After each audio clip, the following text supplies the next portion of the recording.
60 दिन करो, सेक्शन 63 करो, मेंबर्स पूरे रखो, डिसीजन जल्दी दो, एओ के ऊपर फैसला जल्दी करवाओ, डीसी को ऑर्डर्स करवाओ कि वो एग्जीक्यूट करें ऑर्डर्स। डीसी एग्जीक्यूट नहीं करते, उनके पास हजारों केस हैं, वो तहसीलदार के पास भेज देते हैं। डिपार्टमेंट की वीकनेस या डीसी के ऑफिस में जाते हैं एग्जीक्यूशन, तो डीसी साहब के ऑफिस की वीकनेस। और किसकी वीकनेस है? अलॉटी तो बेचारा धक्के खा रहा है ना, पहले ऑर्डर ले, ऑर्डर के बाद एग्जीक्यूशन ले, एग्जीक्यूशन के बाद रिकवरी सर्टिफिकेट ले, रिकवरी सर्टिफिकेट के बाद उस रिकवरी को लेने के लिए डीसी के ऑफिस में धक्के खा, जब कमिश्नर ऑफ पुलिस के यहाँ जाती है रिक्वेस्ट, वहां जाके रिक्वेस्ट करे, और उसके बाद जैसे मैंने बोला ना, पुलिस पहुंचने से पहले खबर पहुंच जाती है। आज तक ये बता दो कि रिकवरी सर्टिफिकेट के अगेंस्ट कितने डायरेक्टर्स अरेस्ट हुए हैं?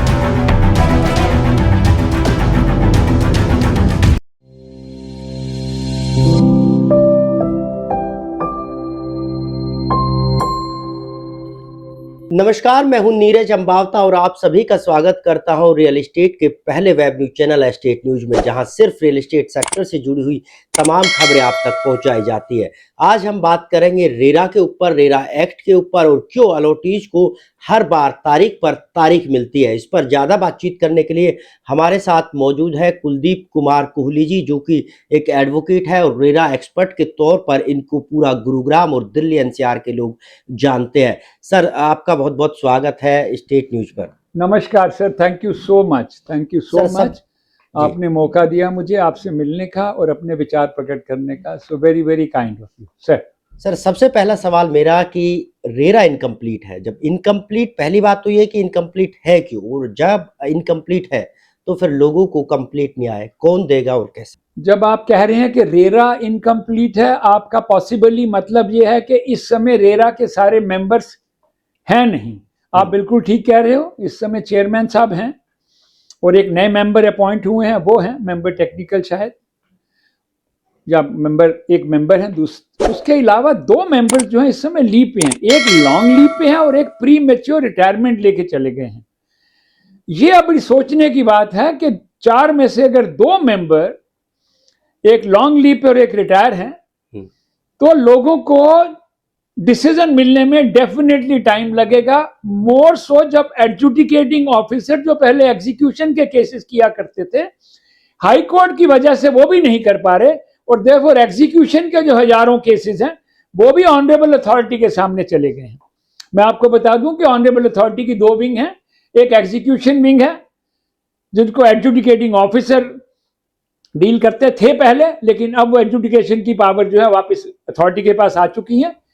इसलिए रेरा पे वर्कलोड बहुत ज्यादा हो चुका है, क्योंकि सिर्फ दो ही मेंबर्स हैं, तो इसलिए तारीख पे तारीख लग रही है। एग्जीक्यूशन के केसेस पिछले 5 महीने से बिल्कुल डिसाइड नहीं हुए हैं और बाकी केसेस में भी डिले हो रही है। ये मेन कारण है डिले का, जो कि बड़ा ही अनफॉर्चुनेट है अलॉटीज के लिए, जो सफर कर रहे हैं बेचारे इतने दिनों से।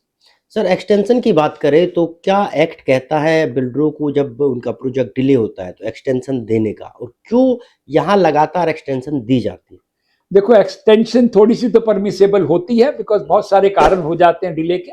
कई बार फाइनेंशियल कारण हो जाते हैं, कई बार AQI की वजह से डिले हो जाती है, कई बार कुछ और नॉन अवेलेबिलिटी की वजह से डिले होती है। तो एक एक्सटेंशन तो रेरा देता ही देता है, लेकिन बहुत सारे ऐसे प्रोजेक्ट हैं जो रेरा रजिस्ट्रेशन के बाद भी प्रोजेक्ट लैप्स हो जाते हैं। 4-4 साल, 3-3 साल की जो रजिस्ट्रेशन मिलती है उस पर लैप्स हो जाते हैं। इस समय जो लैप्स की लिस्ट है, करीब 216 प्रोजेक्ट लैप्स हुए पड़े। तो सर, ये 216 प्रोजेक्ट लैप्स हो गए, अब अलॉटीज को किस तरह का नुकसान और कितना सफर पूरा नुकसान है अलॉटीज, इनोसेंट अलॉटी को पूरा नुकसान है। जिन जिन लोगों ने इन प्रोजेक्ट्स में पैसा लगाया है उनको इमीडिएटली अपनी एप्लीकेशन डालनी चाहिए रिफंड के लिए, क्योंकि अगर ये प्रोजेक्ट लैप्स हो चुके हैं तो इमीडिएटली रिफंड के लिए अप्लाई कीजिए, जितनी जल्दी हो सके कीजिए। कहीं ऐसा ना हो कि वो कंपनियां बाद में बैंकरप्ट डिक्लेयर होकर NCLT चले जाएं और फिर आप रेजोल्यूशन प्रोफेसर के चक्कर में वहां धक्के खाते रहेंगे। तो अलॉटी से हाथ जोड़ के निवेदन है, वो प्रोजेक्ट जो लैप्स हो चुके हैं, जिनका नंबर 216 है और जिनकी लिस्ट रेरा की वेबसाइट पे लगी है, इमीडिएटली जाएं, वेबसाइट से चेक करें, और कोई दिक्कत हो तो हमसे जरूर संपर्क करें। लेकिन कृपया करके अपने केसेस रेरा में इमीडिएटली फाइल करें। सर एक सवाल ये कि जब बिल्डर का प्रोजेक्ट डिले हो जाता है तो टोटल पेनल्टी कितनी उस बिल्डर पर रेरा के एक्ट के हिसाब से लगती है और अब तक कितने केसों में ऐसा हुआ कि रेरा ने जो है वो पेनल्टी लगाई? देखो, 2-3 चीजें हैं, मैं पेनल्टी के बारे में बोलूं। एक तो अलॉटी को मिलती है डिले पोजीशन चार्ज, जो MCLR प्लस 2% है, जो आज की तारीख में करीब 10.6% चल रहा है, 10.5% चल रहा है, MCLR प्लस 2%। ये तो है डिले पोजीशन चार्ज, जो कि हर अलॉटी इंटाइटल्ड है। उसके बाद आ जाइए रिफंड, तो रिफंड में भी पूरा अमाउंट मिलेगा, प्लस ब्याज मिलेगा पहले दिन से पेमेंट के हिसाब से, MCLR प्लस 2% के हिसाब से वो पूरा मिलेगा। उसके अलावा कंपनसेशन की अलग इंटाइटलमेंट है अलॉटी की, रिफंड मैटर्स में भी और डिले पोजीशन चार्ज मैटर्स में भी। कृपया करके अपने कंपनसेशन के केसेस जरूर फाइल कीजिए। अब आ जाते हैं कि जैसे ही रेरा ऑर्डर करता है, रेरा के ऑर्डर की adherence is a must by the builder. Section 63 ये कहता है कि अगर रेरा के ऑर्डर को एडहेयर नहीं करता, नहीं मानता बिल्डर, तो रेरा के पास पावर्स है 5% ऑफ द प्रोजेक्ट कॉस्ट की पेनल्टी लगाने का। तो क्या रेरा ये 5% ऑफ द प्रोजेक्ट कॉस्ट की पेनल्टी लगाता है? बिल्कुल नहीं लगाता है, जो कि बहुत ही अनफॉर्चुनेट है। क्यों नहीं लगाता है, इसका कारण मुझे आज तक समझ नहीं आया। ये बहुत जरूरी है। अथॉरिटी ने एक ऑर्डर दिया कि मुझे डिले पोजीशन चार्ज मिलना चाहिए, मुझे पोजीशन मिलनी चाहिए, या मुझे रिफंड मिलना चाहिए, या मुझे कंपनसेशन मिलनी चाहिए।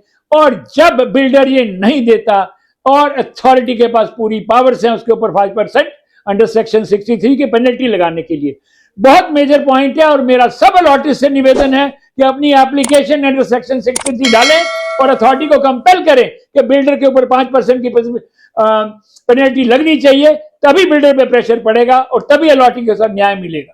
Thank you. सर अगर हम पोजीशन डिले की बात करें तो किस तरह की इलीगल डिमांड जो है वो बिल्डर अलॉटी से करता है और क्यों करता है? आप ऐसा लेके चलें कि ये बड़ा अजीब सा एक सिचुएशन है। सेक्शन 18 कहता है बड़ा क्लियरली, सेक्शन 18 कहता है कि up to the date of handing over of the position हमें डिले पोजीशन चार्ज मिलना चाहिए, up to the date of handing over of the position. But honourable authority ने अपने आप ही क्रिएट कर रखा है that it should be offer opposition plus 2 months। कहां से आया, किसने बोला, ये डेट कहां से जनरेट हुई, इसका जवाब रेरा के पास नहीं है। लेकिन वो हर जगह यही लिखेंगे, ऑफर ऑपोजिशन प्लस 2 months और actual handover of the position which ever is earlier. अब अनफॉर्चुनेटली क्या होता है कि रेरा ऑफर ऑपोजिशन देता है, ऑफर ऑपोजिशन में वो 5-6 डिमांड ऐसी लगा देता है जो कि बीबीए का हिस्सा ही नहीं होती। एरिया इंक्रीज कर दिया, बीबीए का हिस्सा नहीं है। 2 साल का मेंटेनेंस मांग लिया एडवांस में, नहीं मांग सकते। 1 दिन का भी नहीं मांग सकते, बनता ही नहीं है। इसके ऊपर में एक सवाल जब पूछेंगे तो मैं डिटेल करूंगा कि क्यों नहीं मांग सकते, क्योंकि उनके पास जब इंटरेस्ट बेरिंग मेंटेनेंस सिक्योरिटी है तो एडवांस उनको मेंटेनेंस क्यों मिलेगा। उसके बाद जीएसटी लगा देंगे जो लागू ही नहीं होता। जीएसटी आए अगस्त 2017 से है, उससे पहले के केसेस में नहीं लगा सकते। एचवैट लगा देते हैं जो कि एप्लीकेबल ही नहीं होता कई केसेस में। तो बहुत इलेक्ट्रिफिकेशन चार्ज लगा देंगे, नहीं बनता। जनरेटर चार्ज लगा देंगे, नहीं बनता। बहुत सारी ऐसी चीजें हैं जो कि ऑफर ऑपोजिशन में ऐड हो जाती हैं, जिससे offer opposition invalid offer opposition बन जाती है। और क्योंकि इनवैलिड ऑपोजिशन है, जब तक ये वैलिड नहीं बनती तब तक डिले पोजीशन चार्ज मिलना चाहिए। और वैलिड ऑफर होने के बावजूद भी जब तक पोजीशन नहीं मिलती तो पोजीशन तक डिले पोजीशन चार्ज मिलना चाहिए। लेकिन unfortunately, very unfortunately and very very unfortunately, I do not know RERA इस चीज, why are they giving a deaf ear to such an important thing. Offer opposition has nothing to do with DPC. Nowhere in the act it says offer opposition. It only says up to the date of handing over opposition through a valid offer opposition, not an invalid offer opposition. दूसरा sir, RERA act में क्या लिखा हुआ है, कितने दिन में judgement देनी होती है? और जो अगर 60 दिन की बात करते हैं, बहुत इंटरेस्टिंग क्वेश्चन पूछा आपने। रेरा रेरा एक्ट का सेक्शन 29(4) बड़ा क्लियरली कहता है कि रेरा को हर केस में जजमेंट 60 दिन में देनी चाहिए, और अगर वो 60 दिन में जजमेंट नहीं देते तो उसका डिटेल्ड रीजन देना पड़ेगा कि जजमेंट 60 दिन में क्यों नहीं दी गई। बट बड़े दुख के साथ कहना पड़ता है, बड़ी आत्मा दुखती है, जे आत्मा रोती है उन अलॉटीज के लिए कि 30,000 केस डिसाइड कर दिए, 30 से ज्यादा ही कर दिए होंगे रेरा ने, आज तक एक जजमेंट भी 60 दिन में नहीं दी गई है। इससे बड़ा दुख का कारण नहीं हो सकता है कि लॉटरी के लिए कि आप अगर 60 दिन में देना चाहते हैं तो क्यों नहीं दे सकते। अब सुनिए प्रोसीजर क्या है एप्लीकेशन सबमिट करने का। सबसे पहले एक एडवांस कॉपी भेजी जाती है बिल्डर को, उस एडवांस कॉपी की ट्रैकर रिपोर्ट लगाई जाती है एप्लीकेशन के साथ, ईमेल से भेजा जाता है और ईमेल की कॉपी लगाई जाती है, एक कॉपी रेरा को दी जाती है और रेरा उस कॉपी को बिल्डर को भेजता है। उसके बाद क्या है, समरी ट्रायल है, आपने देखना डिले है कि नहीं है, बड़ा क्लियर है, आपने देखना वैलिड ऑफर पोजीशन है कि नहीं है, बड़ा क्लियर है। मेरा गला भर जाता है, मेरी आत्मा दुखी हो जाती है अलॉटीज को दुखी देख के, उनके हालात को दुखी देख के। तो क्या दिक्कत है 60 दिन में जजमेंट देने में, लेकिन नहीं दी जाएगी। पहली हियरिंग ही लगेगी 4 महीने बाद, उस हियरिंग में बिल्डर जी कोई ना कोई एक्सक्यूज लेके आ जाएंगे, सर मुझे अभी मिला है, मुझे मिला ही नहीं है, मुझे नीट कॉपी नहीं मिली है, जिस वकील को दिया था वो वकील चेंज हो गया। हमने क्या लेना देना, अलॉटी ने क्या लेना देना चेंज हुआ कि नहीं हुआ। आपको जवाब देना चाहिए था, आपको एडवांस कॉपी मिल गई है, ट्रैकर रिपोर्ट लग गई है, ईमेल की कॉपी लगा दी गई है, रेरा ने कॉपी भेज दी है, फिर उसके बाद ये बहाने क्यों एक्सेप्ट करती है रेरा, और क्यों नहीं हैवी पेनल्टी लगाती उनके ऊपर, क्यों नहीं लगाती पहली डिले के ऊपर 25,000 या 50,000 रुपया, क्यों 5,000 रुपया लगाते हैं, 2,000 रुपया लगाते हैं। सरासर रेरा की गलती है, रेरा को एक स्ट्रिक्ट स्टैंड लेना पड़ेगा, रेरा को अलॉटी का ख्याल रखना पड़ेगा। ये एक्ट अलॉटीज के बेनिफिट के लिए बना है, ये बिल्डर के बेनिफिट के लिए नहीं बना हुआ। और अलॉटी अगर हरास हो रहा है तो रेरा को इसमें डीपली इन्वॉल्व होके अलॉटी को इंटरेस्ट को टेक केयर करते हुए 7 दिन में डिसीजन देना चाहिए। नहीं देते तो सरासर गैर जिम्मेदारी है और रेरा की गैर जिम्मेदारी है। सर डिले पोजीशन जो चार्ज है वो कौन सी डेट तक मिलने चाहिए? सर ऐसा होता है कि हर बीबीए में एक डेट दी जाती है एग्जीक्यूशन की, इस दिन बीबीए एग्जीक्यूट हुआ, उसमें एक क्लॉज होता है जो कहता है कि डिलीवरी 2-3 साल में होगी या 2 में होगी या 4 में होगी। तो वो 4 साल डेट ऑफ एग्रीमेंट के बाद लगा के जो डेट आती है, लेटर से 1 जनवरी 2011 को एग्रीमेंट हुआ और 3 साल है, तो 1 जनवरी 2014 तक अगर डिलीवरी नहीं होती तो उसके बाद for every day of delay possession charge हक है अलॉटी का और उसको मिलना चाहिए। और यहां तो ऐसे ऐसे केसेस हैं सर 6-6 से साल 7-7 साल का डिले है, और उसके बाद जब वो ऑर्डर ले लेता बेचारा तो एग्जीक्यूशन में रोता रहता है। एग्जीक्यूशन में बाद में आएंगे, आप जब पूछेंगे सवाल उसका, बट डिले पोजीशन चार्ज की इंटाइटलमेंट डिलीवरी पीरियड के बाद 1 दिन भी होगा तो वो भी है। सर कोई भी केस होता है रेरा में, तमाम बायर्स को इकट्ठा होकर केस डालना चाहिए या सिंगल सिंगल डाल सकते हो? सर इसको 2 हिस्सों में बांटा जा सकता है। जो इश्यूज इंडिविजुअल हैं, मैंने पैसा दिया, 1 दिन दिया, एग्रीमेंट 1 दिन साइन किया, मैंने अपनी अपनी किस्तें दी, तो वो मेरा इंडिविजुअल केस है। तो उस इंडिविजुअल केस के लिए मुझे डिले पोजीशन चार्ज के लिए इंडिविजुअल एप्लीकेशन डालनी पड़ेगी। अगर मेरे 4 फ्लैट है तो मुझे 4 एप्लीकेशन डालनी पड़ेगी, एक एप्लीकेशन से काम नहीं चलेगा। So therefore all application for refund और delay position charge have to be filed individually. अब आ जाते हैं हम कि हमें ऑफर ऑफ पोजीशन के बाद एक कॉम्प्लेक्स में हमें पोजीशन मिल गया। अब मैं कॉम्प्लेक्स में जाता हूं तो वहां देखता हूं कि सस्पेंशन जॉइंट्स गड़बड़ है, सीपेज हो रही है, प्लास्टर गिर रहा है, जो सरिया वगैरह है वो एक्सपोज हो रहा है। अब ये इश्यूज हो गए कॉमन इश्यूज। तो ये कॉमन इश्यूज जो है हम लोग जॉइंटली आ सकते हैं। और रेरा में एक और बड़ा एडवांटेज है कि जॉइंटली आने के लिए हमें कोई आरडब्ल्यू नहीं बनानी, हम 10-12 इकट्ठे होकर भी एप्लीकेशन डाल सकते हैं। हमें कोई एसोसिएशन नहीं बनानी, हम 10-12 इकट्ठे होकर भी डाल सकते हैं कि भाई ये प्रॉब्लम है, तो रेरा जजमेंट देगी इन सब इश्यूज को लेके, उनमें सब इकट्ठे जा सकते हैं, इंडिविजुअली। दूसरा सर, रेरा के जितने मेंबर्स हैं वो या तो रिटायरमेंट ले लेते हैं या बड़ी छुट्टी पे चले जाते हैं, क्यों ऐसा होता है? क्या इसके पीछे का कारण आप? सर इसके पीछे के बहुत सारे कारण हो सकते हैं। इसके पीछे के पर्सनल कारण हो सकते हैं, पर्सनल प्रेशर के कारण हो सकते हैं। अदरवाइज मुझे समझ नहीं आती कि मुझे एक जज की पोजीशन मिली हुई है, मैं मेंबर हूं, मैं एक पीरियड के लिए मेंबर हूं, मैं लॉन्ग लीव पे क्यों जाऊंगा या मैं प्री मैच्योर रिटायरमेंट क्यों लूंगा। सो इसके पीछे कुछ ऐसे कारण हैं जैसा मैं इस समय कैमरा पे तो नहीं बोल सकता, लेकिन आप लोग समझ सकते हैं कि ऐसे क्यों होता है। दूसरा सर, रेरा के पास और एनसीडीआर के पास या फिर सिविल कोर्ट में किस में अलॉटेज है? Okay, RERA, NCDRC, civil court. देखो, जब आप सिविल कोर्ट में जाएंगे तो आपका जो अमाउंट है उसके ऊपर आपको कोर्ट फी देनी पड़ेगी। एनसीडीआरसी में जाएंगे, वो कंज्यूमर कोर्ट है, उसकी एक सीमा है। मान लो 2 करोड़ रुपए से ऊपर का केस है तो आप एनसीडीआरसी जा सकते हैं, और अगर 2 करोड़ से कम का केस है तो आप एनसीडीआरसी नहीं जा सकते, फिर आपको कंज्यूमर कोर्ट में जाना पड़ेगा नीचे। लेकिन रेरा एक स्पेसिफिक कोर्ट है जो कि सिर्फ अलॉटीज के लिए बनी है और बिल्डर्स के खिलाफ बनी है। सो देयरफॉर, क्योंकि ये स्पेसिफिक एक्ट है और आपको स्पेसिफिक रिलीफ देता है, देयरफॉर, और एक्ट में लिखा भी हुआ कि 60 दिन में होना चाहिए, नहीं होता वो एक बात अलग है। सो देयरफॉर मेरी एडवाइस है, बिल्कुल ना डिले करें, जितनी जल्दी हो सकता करें, और इमीडिएटली जैसी डिले होती है आप कृपया करके रेरा में जाएं।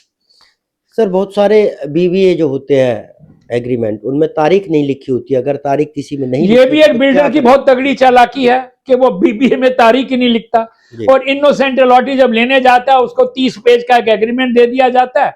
तो एक बात बताना चाहूंगा कि पहले तो ये सब पहले हुआ करता था जी। 2017 के बाद एक्ट में एक पूरा फॉर्मेट दे दिया गया है, बीबीए उस फॉर्मेट के बाहर जा ही नहीं सकता, उसको उस फॉर्मेट के अंदर ही एग्रीमेंट साइन करना है, और उस फॉर्मेट में डिलीवरी पीरियड का क्लॉज है। लेकिन जो पहले थे उसमें क्लॉजेस नहीं होते थे। ऐसे सब केसेस में ऑनरेबल सुप्रीम कोर्ट ने ऑर्डर दे दिया है कि एक रीजनेबल पीरियड दिया जाएगा, और 3 साल का पीरियड एक रीजनेबल पीरियड गिना जाता है for the delivery of a unit. Builder के पास क्या क्या तरीके हैं कि पोजीशन को लगातार डिले करते जाते, और रेरा उनको क्यों मान लेते हैं? देखो, बिल्डर एक्चुअली में इंटेंशनली तो डिले नहीं करना चाहिए, क्योंकि बिल्डर जानता है कि रेरा बड़ा सख्त है और इंटरेस्ट क्लॉज डिले पे बहुत हैवी लगता है। लेकिन कुछ बिल्डर पैसा लेके डाइवर्ट करते हैं। अब जैसे अभी आपने देखा होगा, बहुत सारे builder they are behind the bars. Why are they behind the bars? Because उनके ऊपर केसेस चल रहे हैं। रामप्रस्था ही ले लो, 900 करोड़ का पीएमएलए का केस चल रहा है उनके ऊपर, सारे के सारे डायरेक्टर्स अंदर हैं। सो अब ये क्या करते हैं, ये फंड्स डाइवर्ट करते हैं।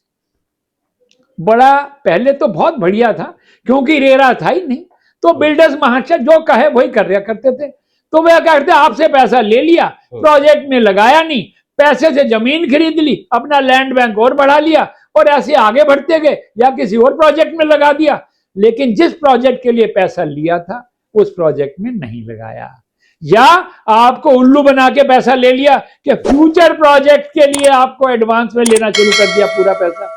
जैसे रामप्रस्था ने फ्यूचर प्रोजेक्ट की रसीदें दे दे के लाखों रुपया 15-15 साल से इकट्ठा किया हुआ, 12-12 साल से इकट्ठा किया हुआ, और यही एक कारण है कि वो इस समय जेल में है, और 900 करोड़ का उनके खिलाफ केस चल रहा है।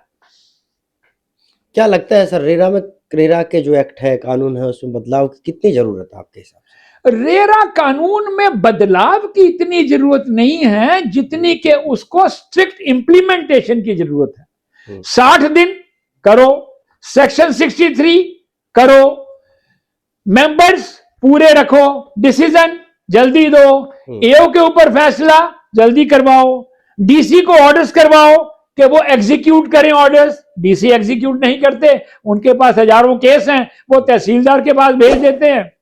बड़ा अच्छा केस है ये, बहुत इंटरेस्टिंग चीज है ये।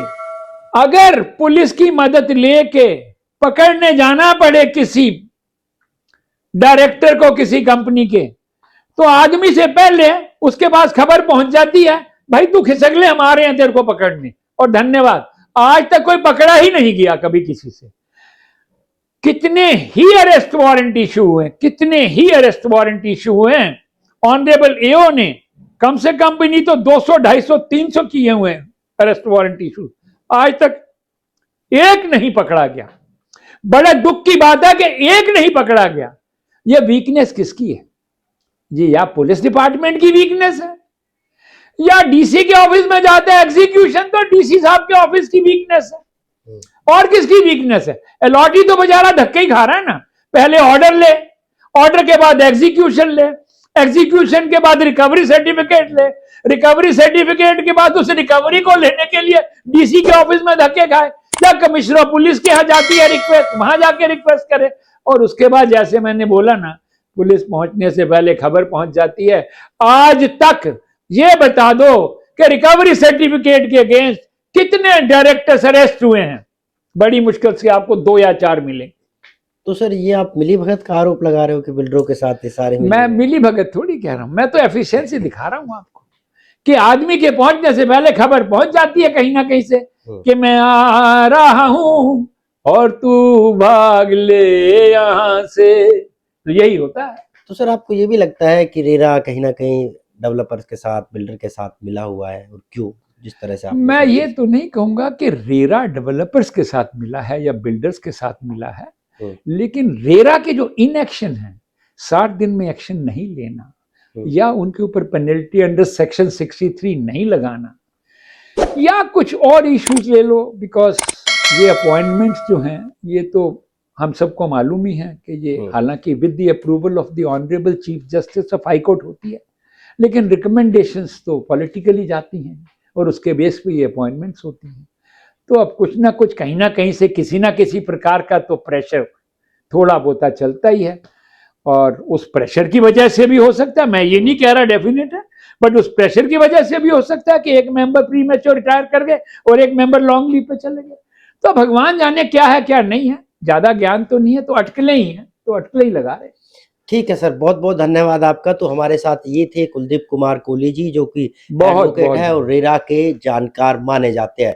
बहरहाल इन्होंने खुलकर बात की कि रेरा पर कई सवाल भी खड़े किए और ये भी बताने की कोशिश की अगर रेरा अपना काम वक्त से करता है और ठीक ढंग से करता है तो कहीं ना कहीं अलॉटीज को परेशान होने की जरूरत नहीं है। बहरहाल आपको हमारी ये खबर कैसी लगी कमेंट करके जरूर बताएं, साथ ही चैनल को शेयर और सब्सक्राइब करना ना भूलें ताकि रियल एस्टेट सेक्टर से जुड़ी हुई तमाम खबरें आप तक सीधी और सबसे पहले पहुंच सके।